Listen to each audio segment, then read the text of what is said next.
Over the past year, I have played a ton of games, some incredible and some not so much. Today, we are focusing on the absolute best. These are the top 5 games I have played this past year, whether they blew me away with amazing storytelling, combat, or just being pure fun. Let's get into it.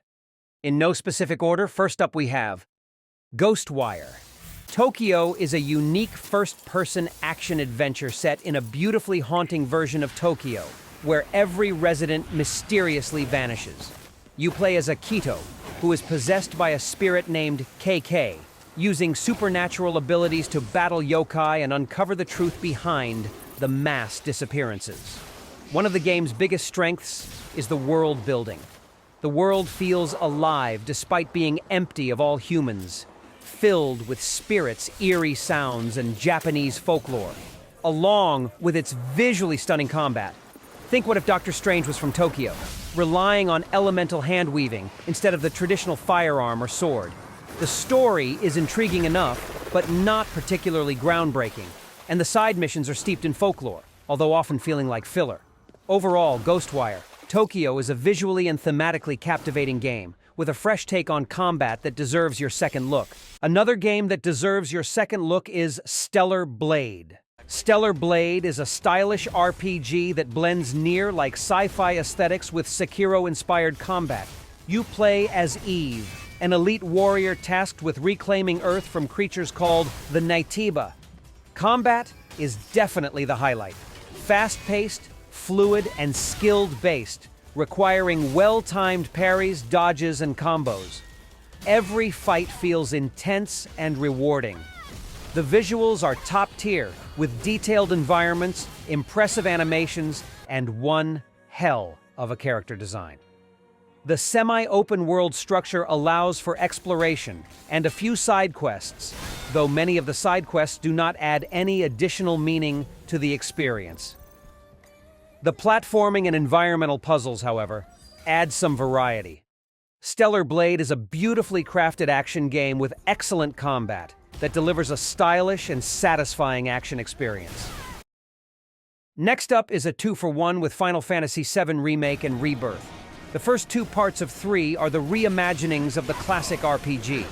I never played the original, it is in my catalog of games to play. Remake focuses on Midgar, turning a few hours of the original into a full-length action RPG. It brilliantly reworked a turn-based combat system into a fluid hybrid-like system, blending real-time action with tactical command-based abilities.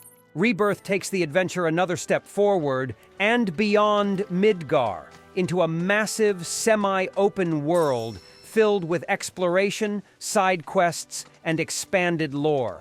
Both games are visually stunning, with top-tier voice acting and deep RPG mechanics. What can I say? It is a masterpiece that reinvents a classic and blends nostalgia with bold new ideas.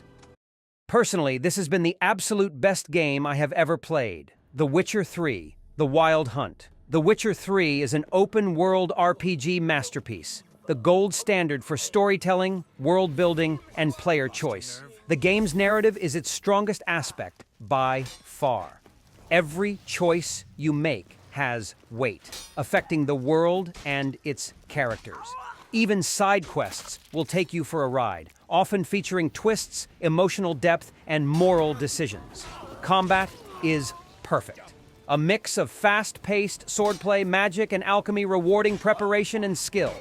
Even though the inventory and horse controls can feel clunky at times, Witcher 3 is one of, if not the best RPGs ever made. If you have not played it yet, what are you waiting for? Next up, we have Black Myth: Wukong, which is a visually breathtaking action RPG inspired by the novel Journey to the West. The game masterfully blends mythological storytelling and Souls-like combat. This is another game with the combat being the highlight. Combat is fast, fluid, and rewarding after you finally beat a boss you have been stuck on for 2 days. It wears is Soulsborne formula on its sleeve, emphasizing precise dodging, parrying, and strategic use of abilities. The world is beautiful, inspired by Chinese folklore, and each boss encounter is visually striking and mechanically demanding. Overall, Black Myth Wukong is a gorgeous and ambitious action RPG with thrilling combat and a unique setting. While it does not reinvent the genre, it provides a fresh and engaging experience that should not be overlooked. A quick bonus for you. Evil West is an old-school, third-person action-adventure game with a modern polish, mixing Wild West gunslinging with brutal supernatural combat. You play as Jesse Rentier, a cowboy vampire hunter armed with a mix of firearms, melee attacks, and lightning. The combat is by far the best thing this game has going for it. Very reminiscent of God of War from 2018, with powerful combos, gruesome finishers, and a weighty feel to every punch and shot. The story is very straightforward, with pulpy B-movie fun, along with some cheesy dialogue and classic monster hunting tropes. Visually, the game does not look bad. Detailed characters, atmospheric environments, but with a very linear level design. Evil West does not push any boundaries, but delivers an enjoyable, no-nonsense action experience. If you love fast-paced combat, Western horror, and straightforward action games, it is definitely worth checking out. Another bonus, but this time, it is a game you should avoid at all costs. South Park, Snow Day. What should have been a fun, chaotic co-op roguelike set in the world of South Park ended up a shallow, repetitive mess that failed to capture what made the previous two South Park games incredible. They got rid of the RPG mechanics of Stick of Truth and Fractured But Whole.